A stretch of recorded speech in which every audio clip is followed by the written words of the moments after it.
Ketika Tachibana bertemu Eiji di ruangan UKS, situasi tidak terduga dari sang pembuat perencana kehancuran Eiji bertemu dengan korbannya.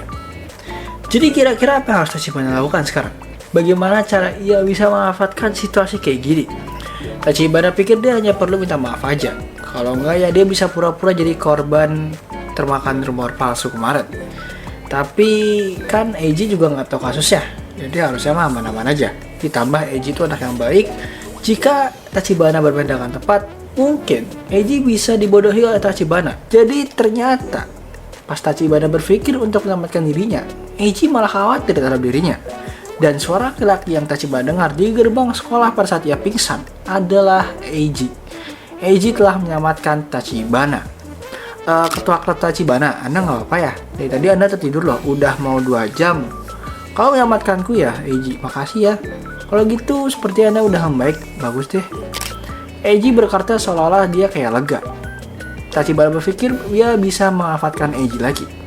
Begitu ia berpikir dan hendak membuka mulutnya, Ketua, sebentar. Ketua, maafkan saya, sebenarnya saya sudah mendengarnya. Mendengar ini Tachibana agak shock, darahnya membeku. Maksudnya apakah Eiji udah tahu maksud dari niat Tachibana sebelum ini?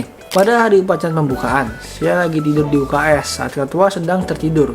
Saya mendengar percakapan ketua dengan seorang. Saya tahu saya nggak punya bakat, tapi saya sangat makasih banyak ya karena ketua udah banyak mengajari saya. Makasih banyak ya. Kata-kata yang terdengar kayak sindiran bagi Tachibana. Dan sikap kayak gini dari seorang yang udah bahkan debut sebagai penulis profesional. Apa yang kau bicarakan, Eiji? Padahal Tachibana betul kalau Eiji ini udah mendapatkan segalanya yang Tachibana inginkan. Ia udah populer di internet, dipuji-puji oleh editor profesional.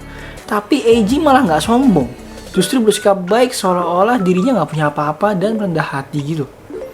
Ini bukan suatu hal yang bisa bikin Tachibana puas. Ini adalah sikap penuh kelonggaran dari seseorang pemenang. Dan lebih dari itu, ini mengandung belas kasihan bagi Tachibana. Tentang naskah yang dibuang, saya memang masih belum bisa memaafkan itu. Saya masih kesulitan menerima kenyataannya. Tapi saya juga merasa bisa sampai sejauh ini berkat bimbingan ketua. Jadi, makasih banyak yang ketua. Fakta bahwa Eiji mengetahui naskahnya dibuang, tapi masih bisa minta maaf. Itu seolah-olah menyayat hati Tachibana, menyentuh kelamaan di hatinya. Eiji benar-benar menganggap Tachibana adalah senpai yang penuh talenta yang pernah menang di kompetisi sastra. Penilaian Eiji ini terlalu rendah terhadap Tachibana. Sekarang Eiji ini udah lebih baik dari Tachibana, tapi malah bisa ngomong gini. Rasa mau dan nyemburu hampir membuat Tachibana hancur. Udah cukup, tau gak? Aku tuh gak senang dikasihani oleh orang kayak kamu. Kamu tuh jauh lebih baik dari aku. Kamu jauh lebih berbakat. Meskipun kamu mencoba menghiburku, aku tuh gak merasa senang. Bahkan ucapan terima kasih barusan dan tindakanmu menyelamatkanku tadi, semua tuh malah menyakitiku tau. Kenapa kamu bisa dengan tepat menusuk titik lemahnya aku kayak gini? Aku selalu takut padamu tau. Aku tuh benci dirimu yang punya bakat luar biasa. Dan akan pergi ke tempat yang gak akan pernah bisa ku capai. Jadi gak usah kasihan sama aku ya. Itu cuma buat aku tuh makin sakit dan makin kosong.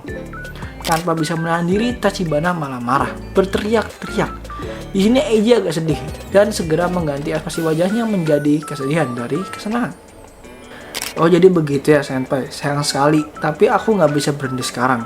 Aku harus terus maju. Kalau begitu saya permisi dulu ya. Ada pelajaran berikutnya. Eiji mengambil buku pelajarannya dan keluar dari UKS. Apapun yang Eiji ucapkan tak bisa menyentuh hati Tachibana. Eiji hanya bisa menatap Tachibana dengan mata penuh kasihan. Oh no Eiji! Dengan penuh dendam. Tachibana memanggil nama Eiji yang seharusnya nggak pernah ia gapai lagi. Tapi ternyata ada Takayagi Sensei di luar. Saat Takayagi Sensei hendak menuju ke UKS dan memeriksa keadaan Tachibana, malah mendengar pertengkaran antara Eiji dari luar ruangan. Tanpa ketahuan, Takayagi Sensei bersembunyi di balik dinding dan membiarkan Eiji pergi. Masalah sekarang adalah Tachibana.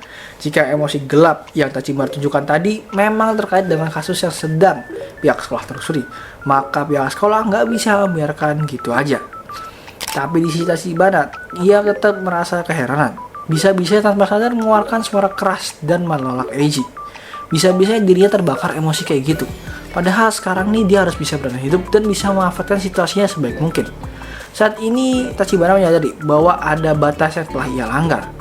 Tachibana pernah meraih hasil baik dari lomba sastra tingkat SMA. Dalam simulasi ujian masuk ke universitas bergengsi aja, yang pernah disebut sebagai pintu gerbang calon novelis profesional, Tachibana mendapatkan prediksi lolos A dengan kemungkinan 80%. Tachibana yakin masa depannya akan cerah. Dia sangat yakin bahwa dia punya bakat dan kemampuan untuk mewujudkan impiannya. Sampai ia bertemu Eiji Aono. Dan percakapan tadi membuat Tachibana makin sadar bahwa dia jauh lebih rendah dari Eiji Aono. Tachibana harus mengakui kekalahannya terhadap sang jenius Eiji Aono. Walaupun dalam masalah kali ini Tachibana lolos, apa yang akan masih tersisa bagi dirinya? Mungkin dia masih tetap bisa masuk universitas. Mungkin dia masih bisa nulis novel. Tapi apakah itu cukup untuk debut sebagai penulis profesional? Dan kalaupun dia bisa debut, apakah dia benar-benar bisa disebut sebagai novelis? Selama ini Tachibana berpikir, asal terus berkembang sedikit demi sedikit, suatu hari pasti bisa menembus dunia profesional. Tapi Tachibana merasa nggak mampu bersaing dengan monster kayak Eiji Aono. Sekarang dirinya kayak zombie, masa depan cemerlang yang dulu pernah ia harapkan terasa kelam. Dan nggak tahu sejak kapan menjadi kayak gini. Padahal dulu Tachibana percaya bahwa Tachibana adalah orang yang spesial, berbakat dalam menulis, dan bisa mengendalikan orang lain sesukanya. Kenapa Tachibana bisa berakhir kayak gini? Harusnya saat ini Eiji lah yang berada di permainan Tachibana, tapi malah sebaliknya sekarang. Sejak kapan Tachibana menjadi penyumbang kayak gini? Sejak kapan Tachibana mulai menerima kekalahannya? Sejak kapan Tachibana menyerah terhadap Eiji? Percakapan tadi telah membuka kembali luka lama dan membuatnya berdarah. Kecemasan, iri, dan minder itu membuat hati Tachibana porak-poranda. Tapi tiba-tiba terdengar suara pintu kelas yang dibuka. Ada dua orang masuk, Ibu Mutsui dan wali kelas Eiji, Takayanagi Sensei. Guru bisa dibilang menjadi pihak tanggung jawab bagi kasus perundungan Eiji. Dan jelas Takayanagi Sensei adalah musuh Tachibana. Maaf Tachibana, kalau kamu masih merasa gak enak badan, gak apa-apa kalau kamu mau istirahat dulu. Tapi ada sedikit hal yang ingin kutanyakan. Bisa aku ambil waktumu sebentar gak? Gak apa-apa Sensei, di sini aja kan? Benar, di sini aja. Jawablah sambil tetap berbaring santai ya. Gak apa-apa Pak, dan saya juga sudah dengar dari anak-anak klub, katanya Bapak sedang mencurigai kami sebagai pelaku ya. Siapapun yang Bapak tanya, jawabannya pasti sama. Kamu juga nggak tahu kenapa barang-barang Eiji bisa hilang dari ruang klub. Memang kami menyesal karena sempat percaya pada rumor itu Pak, dan berkata kasar padanya. Tapi itu aja sih Pak. Di sini Takayanagi Sensei hanya tersenyum menanggapi hal tadi. Oh gitu ya. Tapi karena ini hal penting, saya tetap harus menanyai semua yang terkait. Maaf ya, jadi tolong bantu saya Tachibana. Jadi beginilah cara Takayanagi Sensei mempercayai klub sepak bola.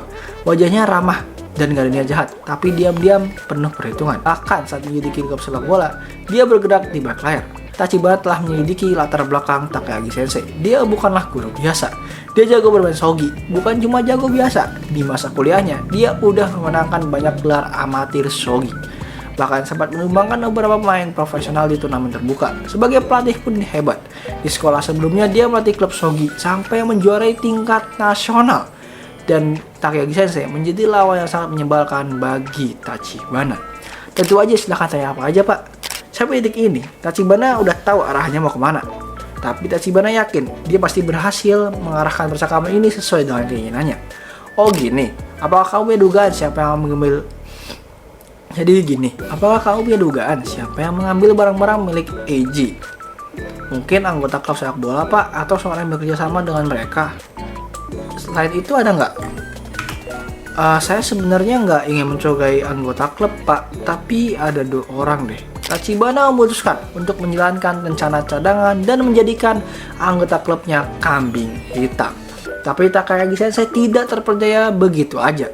Ada kesempatan 1 lawan 1 dengan pusat dari masalah ini. Kecurigaan Takayanagi Sensei pun memuncak. Penengkar dengan Eiji barusan itu membuat kecurigaannya semakin menguat. Berdasarkan instingnya, Tachibana lah pelakunya. Tachibana cemburu pada bakat milik Eiji, lalu memecah hubungan Eiji dengan pacarnya Yuki. Itu aja, itu masih sebatas insting. Tapi sejak zaman Takayanagi Sensei bermain shogi, ia sudah sangat percaya dengan instingnya. Dan kalau insting ini benar, maka semuanya bisa dijelaskan. Bagaimana Kono dan Miyuki bisa saling terhubung? Bagaimana Kono begitu gigih mengganggu Eiji? Kalau semua ini berasal dari rasa iri hati seorang siswi, maka seluruh rangkaian peristiwa bisa dijelaskan dengan sangat masuk akal. Meski saat ini hanya ada bukti-bukti situasional, tapi jika ceritanya sejalur kayak gini, maka kemungkinan besar itu mendekati kebenaran. Tentu hanya berdasarkan insting aja, ada resiko salah menilai kebohongan sebagai kebenaran. Dan itulah menjadi penyebab banyak masa depan siswa-siswi pun hancur. Karena itu, Takagi Sensei nggak boleh terburu-buru. Sampai bukti yang benar-benar harus bisa ia buktikan. Tachibana menjawab dengan memberikan nama 2 kambing hitamnya. Tapi Takagi Sensei skeptis. 2 orang ya? Tapi saya nggak bisa nyebutin namanya pak, saya punya alasan. Oke lah, coba jelaskan. Pertama-tama ada siswa perempuan yang pernah diisukan wacana dengan Kondo. Dia seangkatan dengan Miyuki dan mereka cukup akrab. Kalau dia yang mempertemukan Kondo dan Amada, masuk akal kan pak? Ya masuk akal. Satu lagi siapa? Di sini Takagi Sensei segera pura-pura setuju aja buat memancing agar Tachibana bisa mengali lubang. Satu laginya adalah siswa kelas 1 yang tiba-tiba berhenti datang ke klub sejak kasus ini mencuat. Mungkin dia merasa bersalah akan suatu pak, makanya menghilang gitu aja. Baiklah, kalau gitu kami akan coba selidiki lebih lanjut ya. Makasih ya Tachibana, meski kamu lagi gak enak badan. Mungkin Tachibana berpikir bisa mengelabui Takagi Sensei. Tapi Tachibana, kenapa hanya kamu yang bisa tahu informasi kayak gini? Kenapa nggak ada anggota klub sastra lainnya yang memberitahukan pada kami? Kan ini nggak wajar, Tachibana. Perkataan dalam hati Takagi Sensei membuktikan bahwa dirinya adalah seorang Grandmaster. Itu adalah kesalahan yang sangat terlalu jelas dari Tachibana. Terlalu terkesan dibuat-buat, seperti kartu as yang emang disimpan buat menyelamatkan dirinya pada saat genting. Naluri pemain shogi dari Takagi Sensei mengungkap semua perbuatan Tachibana tanpa tersisa. Lagi dan lagi Takagi Sensei menjadi pahlawan bagi Eiji dan menjadi god sesungguhnya. Ketika Endo menjadi King Endo, Takagi Sensei menjadi god adik-adik. God.